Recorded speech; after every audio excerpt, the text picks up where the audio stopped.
में गांव-गांव में हमारे महापुरुषों की जयंतियां मना रहे हैं, साप्ताहिक जयंतियां मना रहे हैं।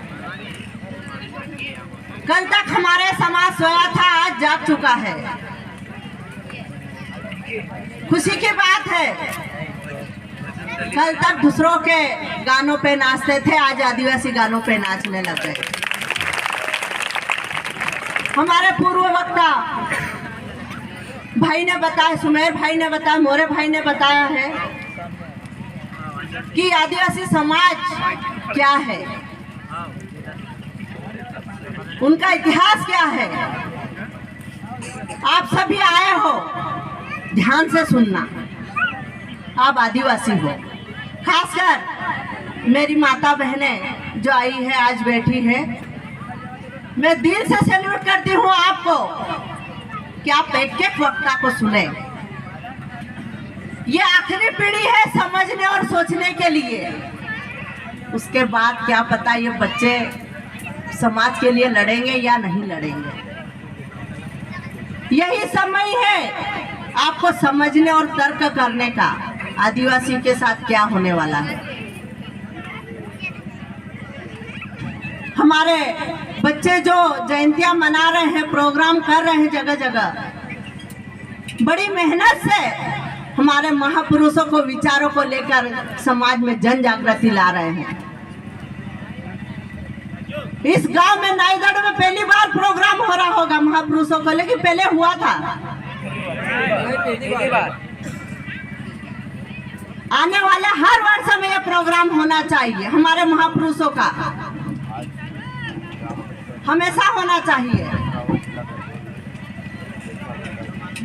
हमारी माता बहनें बड़े ध्यान से सुन रही है। बलगांव में भी माता बहनें ज्यादा थी और बोल नहीं पाई मैं ज्यादा, लेकिन गर्व से कहती हूँ कि जो मैं कहूँगी वो आपके दिल में मेरे शब्द उतरना चाहिए, समझना चाहिए।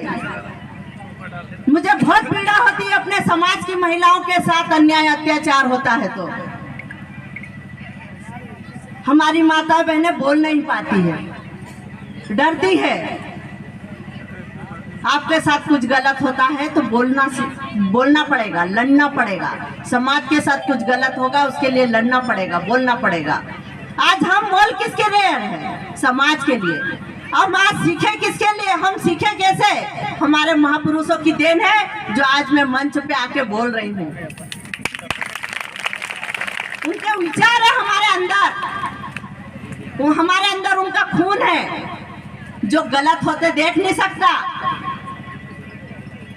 हमारे समाज की बेटी के साथ अगर कुछ होगा तो हमें रात भर नींद नहीं आएगी कि उस महिला के साथ क्या हुआ, कैसे बचाएं उसे। ये हमको फिक्र होना चाहिए। हमारे महापुरुषों ने जब लड़ाई लड़ी थी समाज के लिए तो हमारी महिलाएं, कई महिलाएं शहीद हो चुकी थी और अभी भी हमें शहीद होना है हमारे समाज के लिए, हमारी बहन बेटियों के लिए। जो हमारे पुरखे, जो हमारे महापुरुषों ने जो लड़ाई लड़ी, संघर्ष किया है, उसे हमें आगे बढ़ाना चाहिए। आज हमारे समाज में बढ़ गया है धर्म और जाति में। किसी को बुरा लगे तो मुझे आके बोल देना, मुझे किसी बात का डर भी नहीं और बुरा भी नहीं लगेगा। लेकिन जो वास्तविक चीजें हमारे समाज पे हो रही है वो मैं बोलूंगी। माता बहनें जब गांव में भागवत होता है तो हाथ ऊंचे करके जय जय करते हैं, लेकिन आज हमारे समाज के महापुरुषों की जयंतियां मनाएंगे तो वहाँ आपको खड़े होके जय बिरसा मुंडा, जय खाजा नायक, जय भीमा नायक, जय झलकारी बाई बोलना पड़ेगा और जय आदिवासी बोलना पड़ेगा। आपको पता नहीं होगा जय आदिवासी बोले, पर आज से स्टार्ट कर देना जय आदिवासी बोलना कि आप आदिवासी हो, मूल मालिक हो, इस भारत देश के मालिक हो। गर्व होना चाहिए। हर जाति धर्म का व्यक्ति बोलता है तो हमको भी आदिवासी बोलने में काहे की शर्म? अरे मालिक है हम। हमारा आदिवासी समाज सब धर्मों में बढ़ जाता है, हिंदू मुस्लिम सिख ईसाई सब में, लेकिन आदिवासी का धर्म कोई अपनाना है क्या? कोई भी ना अपनाएगा। ब्राह्मण आदिवासी नहीं बन सकता, मुस्लिम आदिवासी नहीं बन सकता, सिख आदिवासी नहीं बन सकता। लेकिन हमारे भोले भाले लोग हिंदू मुस्लिम बनने के लिए तैयार हो जाते आदिवासी लोग। लेकिन हमको आदिवासी बनना चाहिए, दूसरे धर्म में नहीं जाना चाहिए।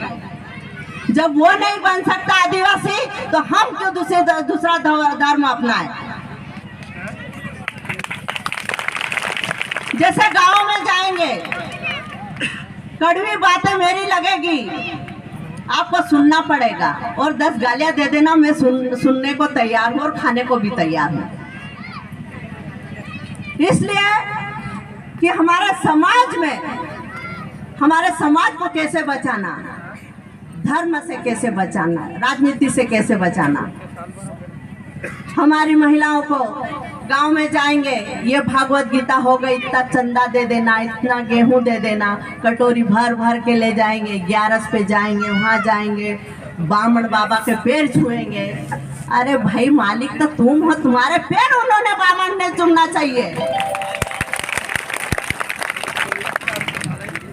मालिक कभी किसी के सामने झुकता नहीं, याद रखना।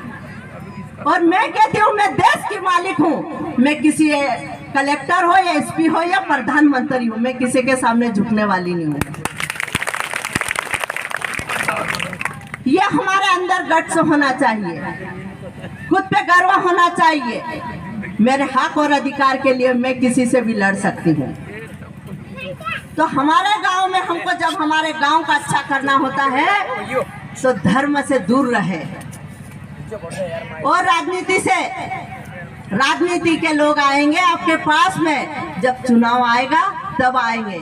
जब आपकी समस्या रहेगी तो दूर से देख के भाग जाएगा, ये महिलाएं मेरे पास आ रही है। ये ध्यान में रखना। जब चुनाव आएगा तो आपके पास आएंगे, जब आपका काम आएगा तो वो दूर से भाग जाएंगे, ये महिलाएं हमारे पास शिकायत लेके आ रही है। ये ध्यान में रखना। तो चुनाव के समय आपको ध्यान रखना होगा कि हमारे गांव में क्या चीज है, हमारे गांव में क्या पावर, हमारा अधिकार क्या है। उस नेता को बोलो, हमारे गांव में सड़क नहीं, हमारे गांव में बिजली नहीं है, हमारे गांव में स्कूल नहीं है, हमारे गांव में हॉस्पिटल नहीं है, हमारे गांव में आंगनवाड़ी नहीं है। आपका अधिकार है महिलाओं का कि जिस गांव में स्कूल है, जिस गांव में हॉस्पिटल है, आपको देखने का अधिकार है कि इस गांव में, इस हॉस्पिटल में क्या सुविधा है या नहीं है, डॉक्टर है या नहीं है।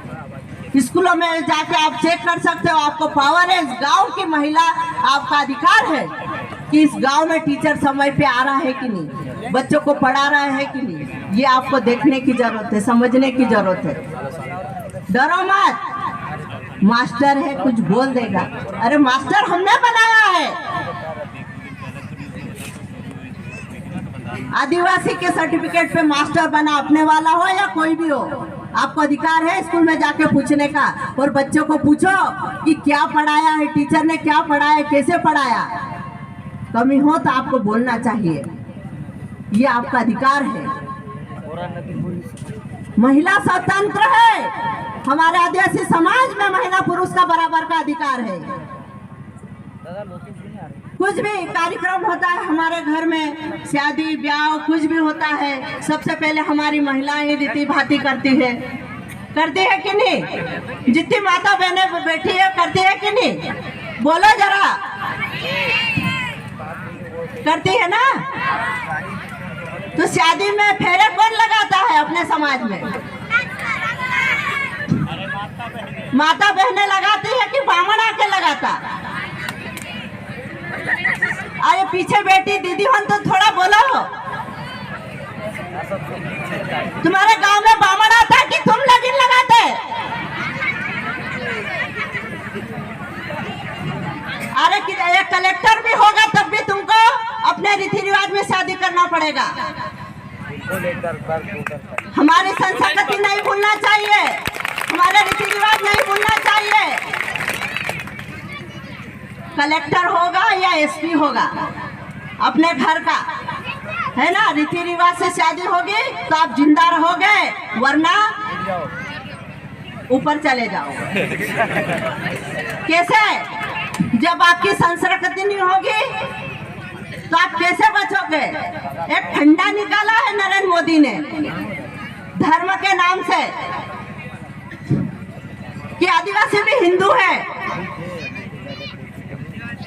तो आपको पूछेंगे, जब जनगणना होगी अभी 2021 में यही होने वाली है, जनगणना होगी, उसमें कॉलम रहेगा कि आदिवासी हिंदू है या हिंदू है बोलेंगे, तो आप क्या बोलोगे? हिंदू बोलोगे कि आदिवासी बोलोगे? आदिवासी। यस, राइट, आदिवासी बोलना। फिर पूछेंगे कि आदिवासी हिंदू है, आप हिंदू लिखो, तो आपने कहना नहीं, हम आदिवासी है, हम प्रकृति पूजक है, प्रकृति पूजक है, हमारी संस्कृति, हमारे रीति रिवाज अलग है।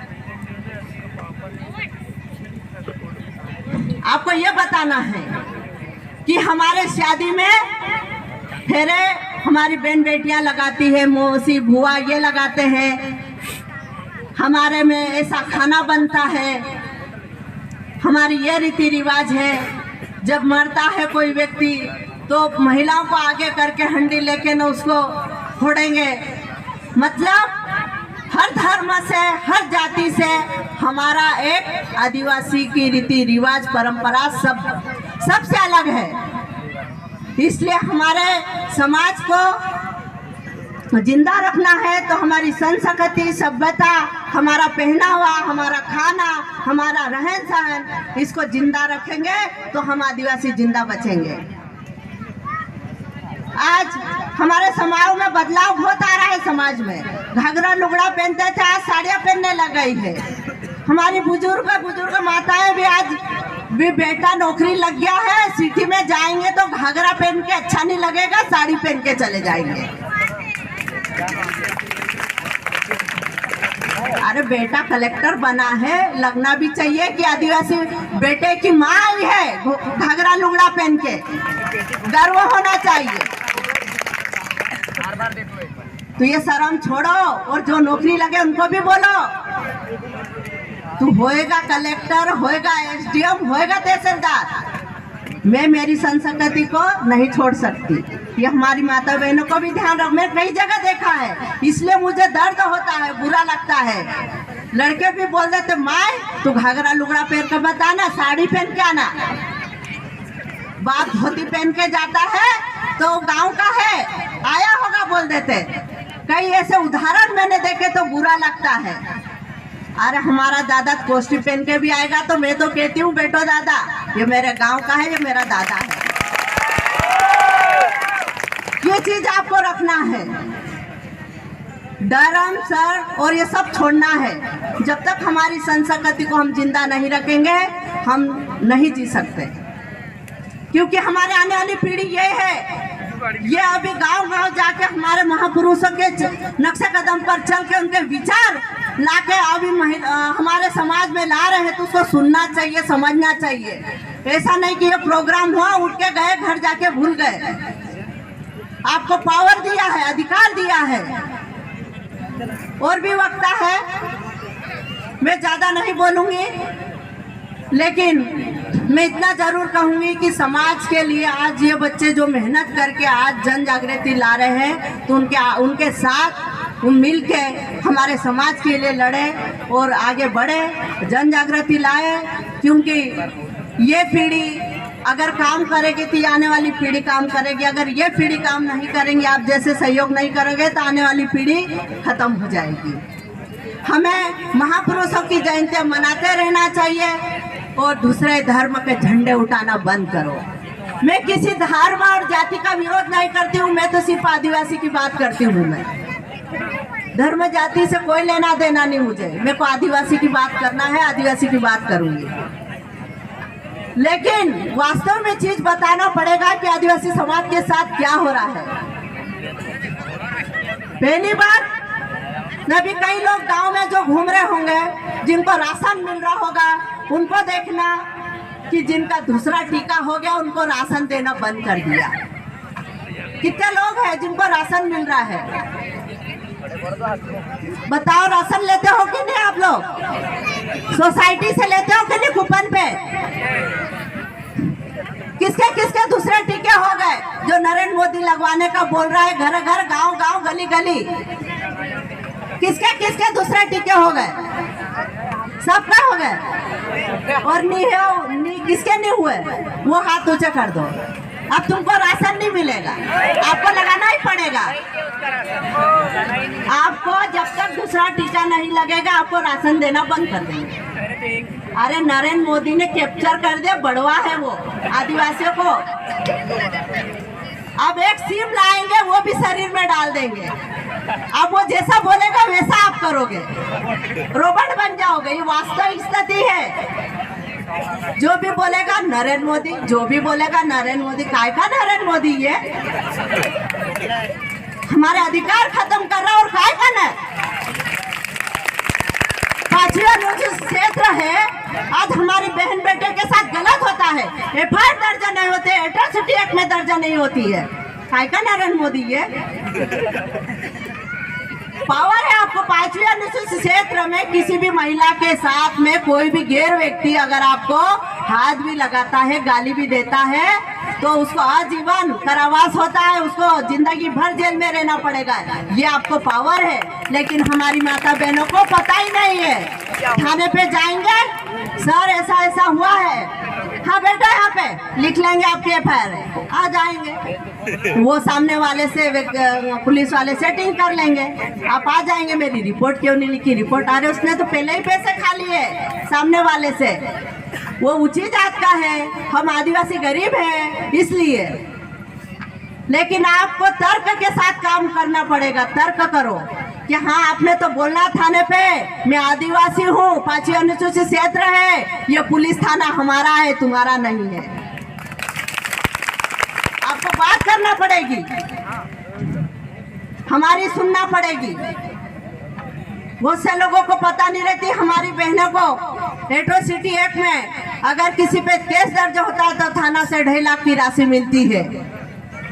किसी को गाली दे दी महिला को तो उसका एट्रोसिटी एक्ट में केस दर्ज होता है, उसको 2.5 लाख रुपए सरकार देती है, आदिवासियों को देती है, किसी जात को नहीं देती पैसा सरकार। ये हमारे अधिकार का पैसा है, पीड़ित महिला का पैसा है। ये आपको मांगना चाहिए, लेना चाहिए। मेरे साथ गलत हुआ है, सरकार हमारे नाम से पैसा देती है, उसको लेना चाहिए। ये बात आप में रखना चाहिए। और भी माता बहना, अगर आपको ऐसा कुछ लगे तो मेरे से जरूर मिले, और दूसरी बार आऊंगी और दूसरी और भी बातें कहूंगी। मेरे और भी वक्त भाई दूर दूर से आए हैं, अलीराजपुर से आए हैं, तो कुछ गलती हो गई तो माफ करना। लेकिन वर्तमान स्थिति हमारी बहुत दयनीय स्थिति हो गई आदिवासी समाज की, और सबसे इस देश में सबसे बड़ा खतरा आदिवासियों पे मंडरा है। इसलिए जन जागृति ज्यादा से ज्यादा लाओ। जब तक हमारे महापुरुषों को हम महापुरुषों के नक्शे कदम पर नहीं चलेंगे कुछ नहीं होने वाला है। हमारे युवाओं का हौसला बढ़ाए और आगे बढ़े। माता बहनें ज्यादा से ज्यादा संख्या में आंदोलन में शामिल हो, हमारे समाज के लिए आगे बढ़े और लड़ेंगे, संघर्ष करेंगे, तब हम जीतेंगे। जय आदिवासी जिंदाबाद। और एक नारा लगाना चाहती हूँ, हम